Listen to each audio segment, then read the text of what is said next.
específico de lo que estamos hablando al momento, hablamos sobre la presencia de una organización de narcoguerrilla colombiana denominada los Comandos de la Frontera.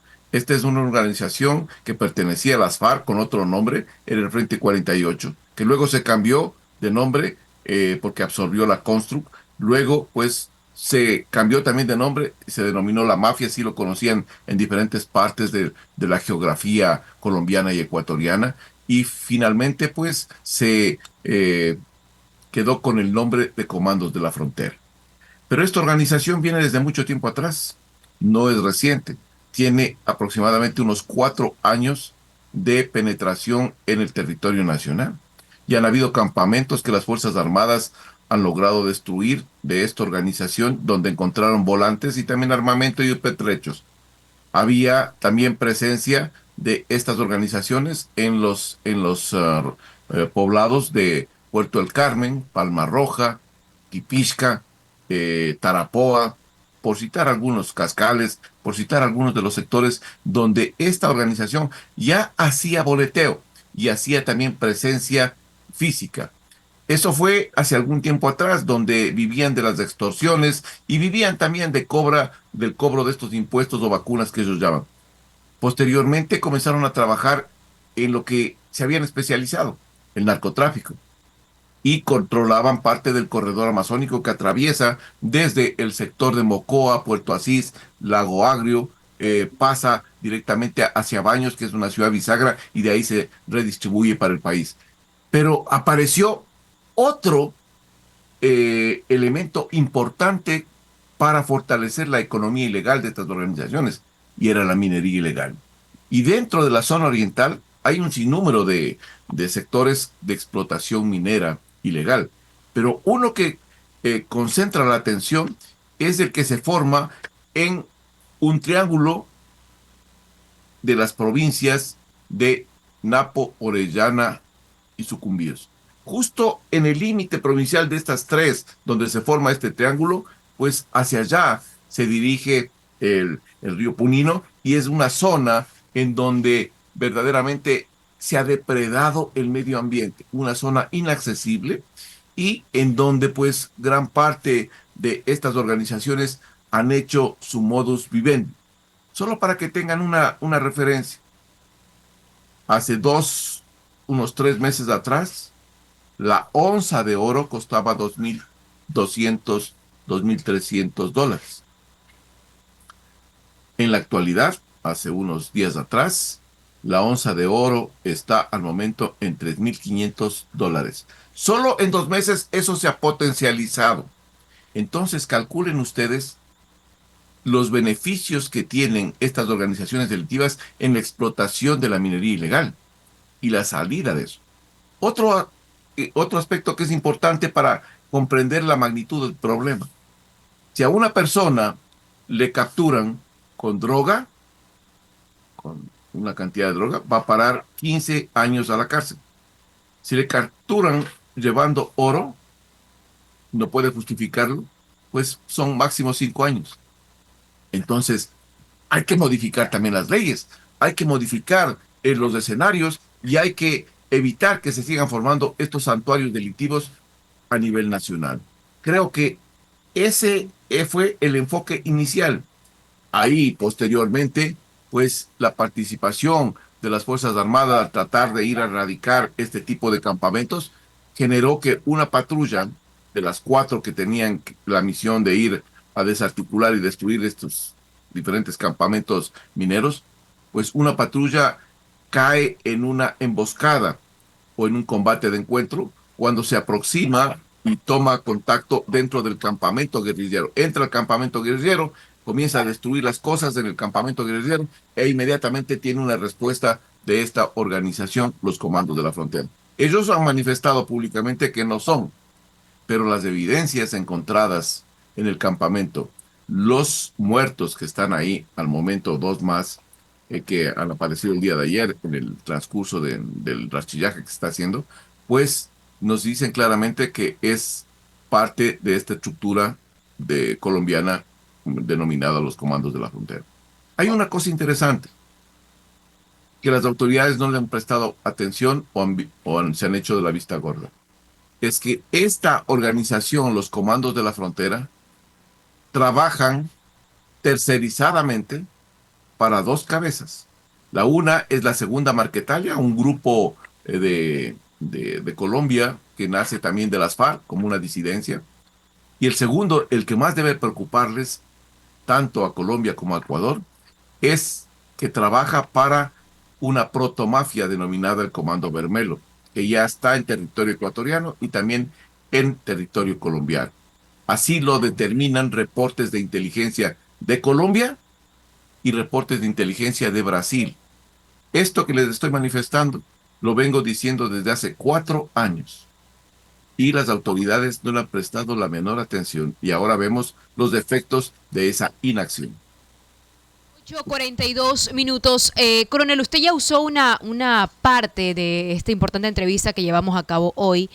¿Cómo evitar que estos santuarios se posicionen dentro de espacios de minería ilegal cuando se sabe que en el país hay muchos sectores, muchas provincias donde está ahí la minería ilegal? ¿Cómo evitarlo precisamente? ¿Es acaso que no se están haciendo las estrategias preventivas y no ya después cuando estas personas de grupos irregulares están posicionadas en estas zonas, coronel? Se hacen operativos y macrooperativos en diferentes sectores, zonas mineras. Voy a poner un ejemplo. En Buenos Aires, recuerda usted que Fuerzas Armadas intervino con todo su potencial para erradicar, cerraron la zona, congelaron todo eso, pero posteriormente las mismas autoridades siguen facilitando para que ingresen nuevamente los mineros y comience la explotación otra vez. Otra vez tenemos el mismo problema en Buenos Aires. Y otra vez tenemos la presencia del Ejército de Liberación Nacional, de Oliver y Sinisterra, y también de los comandos de la frontera y otros grupos locales nuestros que están ahí buscando ese oro. Lo mismo pasa un poquito más adentro, en Ponce Enríquez. Lagartos, lobos, choneros, en enfrentamiento con Fuerzas Armadas en esos sectores. ¿Qué es lo que se tiene que hacer? Lo que se tiene que hacer básicamente es copamiento de santuarios. O sea, entrar y quedarse en los santuarios para restablecer el control territorial y el orden en ese sector. Eso solo se logra cuando se tenga la visión de ir y evitar permanentemente que nuevamente retornen esos campesinos o esas personas que están pues influenciadas por algunas organizaciones delictivas. Si no hay eso, si no hay un despliegue y una concentración en cada uno de estos santuarios mineros, pues lamentablemente esto va a seguir incrementándose. Porque en vez de reducir la cantidad de zonas de explotación minera, se han ido incrementando. O escuchaba un dato, solo en el Zamora Chinchipe, si no estoy mal, había cerca de 200 zonas de explotación minera. Y así, por diferentes sectores del país, están regados por todo el territorio nacional. Creo que el Ministerio de Energías y Minas tiene la responsabilidad de hacer una evaluación permanente sobre esta amenaza que está teniendo el Estado ecuatoriano y actuar con responsabilidad y evitar seguir emitiendo las licencias para explotación minera hasta que esto no se controle. Ese es el problema central. Hay zonas en donde el mismo ministerio pues solo observa que se han tomado unas zonas de explotación, pero no se hace nada. Es necesario cambiar de estrategias y es necesario comenzar a copar estos espacios territoriales en donde se está desarrollando la minería ilegal. 45 minutos, 8:45 minutos, coronel. También es gravísimo esto de lo que hipotéticamente se ha hablado, fuga de información. ¿Cómo usted analiza esta parte específicamente, coronel? El momento que el comandante general del ejército habla de una posible fuga de información y que se va a investigar este tipo de novedad, pues es preocupante y sumamente preocupante. Pero ¿por qué dice eso el comandante general del ejército? Porque generalmente cuando una patrulla militar desembarca en una zona para dirigirse hacia un objetivo, lo que pasa en ese campamento guerrillero o en ese objetivo, pues es que al saber que desembarcaron, generalmente lo que hacen es salir de la zona y huir, porque saben muy bien la capacidad operativa y la contundencia con que actúa Fuerzas Armadas.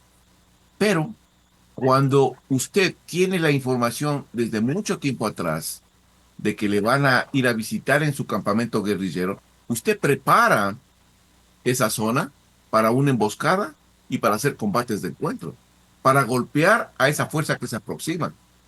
Y a mi manera de pensar, pues, tenían claramente cierta cantidad de información que les permitió saber cuándo iban a llegar, por qué vía iban a llegar, qué hora iban a utilizar, qué medios venían, qué cantidad de gente venía, y en base a eso es lo que se da este combate y esta emboscada. Pero también hay deficiencias y hay que decirlas. Somos muy confiados.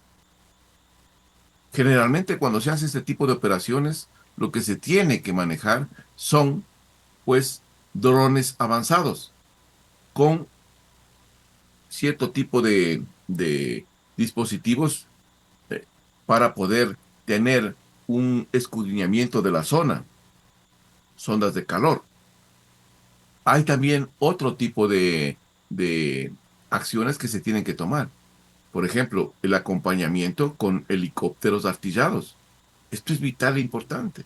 Hay que colocar en esa zona a uno, dos o tres RECOM, que son unidades de reconocimiento avanzado, para ubicar los objetivos y saber exactamente qué es lo que está pasando. Todas estas cosas son previas a un desplazamiento de una fuerza o de un COE o de un equipo de combate que va a entrar a operar. Esto es vital e importante. Sé que en el equipo de combate, y es lamentable, pues un camarada de inteligencia murió, es uno de los tenientes que muere ahí. Pero el punto central ahí es que no es solo la persona, es los equipos que tienen que ir con la persona para poder habilitar la información que tiene al frente y poderla proporcionar al comandante de patrulla y de esa manera poder actuar. No solo es la presencia de un hombre de inteligencia, son las herramientas y los medios que se tienen. Por eso es que yo sí creo que es necesario decirle al Estado que se necesita mayores recursos para el área de inteligencia. Los presupuestos para el área de inteligencia son paupérrimos, señores. Son paupérrimos. No ha habido un incremento de equipamiento para el área de inteligencia. No ha habido un equipamiento para los medios de transporte de este personal y armamento. Pues eso es indispensable. Son las personas, son los ojos que tiene el Estado. Y allá tenemos que volcar la mayor cantidad del presupuesto para poder tener información de calidad. No información en la cual se supone que va a pasar algo. No, información concreta. Pero eso se lo consigue con recursos y con gente especializada.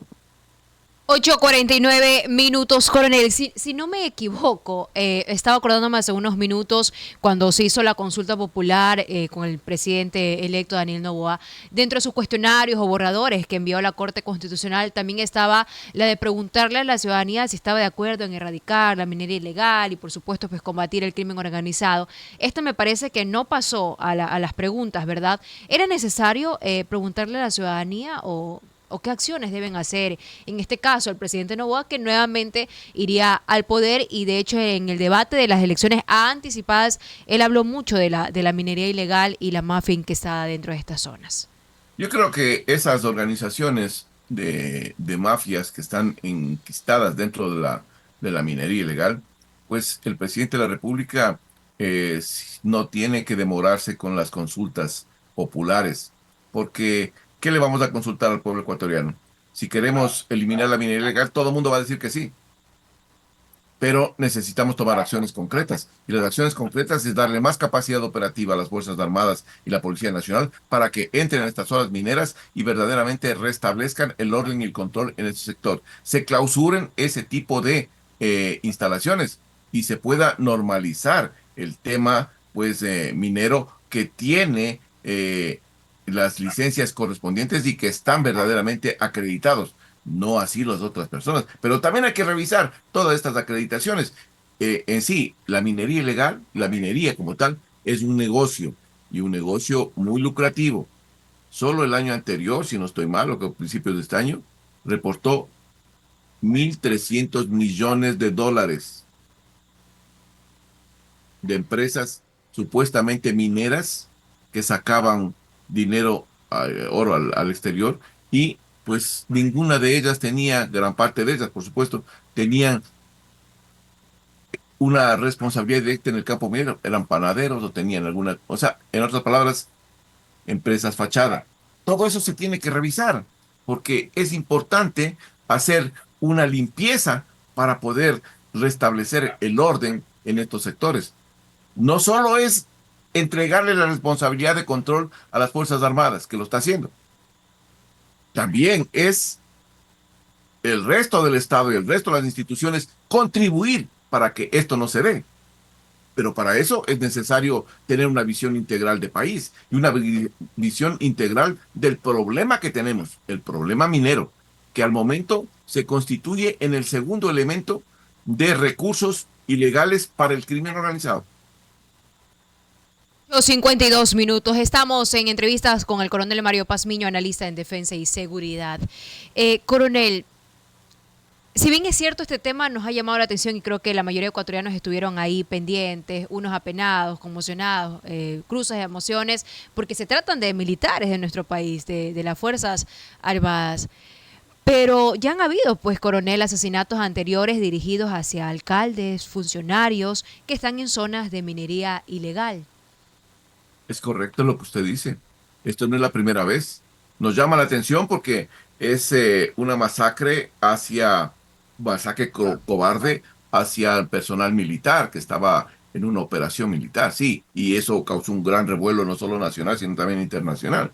Pero también ha habido asesinatos, acciones de sicariato contra ciertos funcionarios que estaban ejerciendo esta actividad administrativa pública en algunos sectores mineros y que no eran del agrado de las organizaciones delictivas y pues lo justiciaron.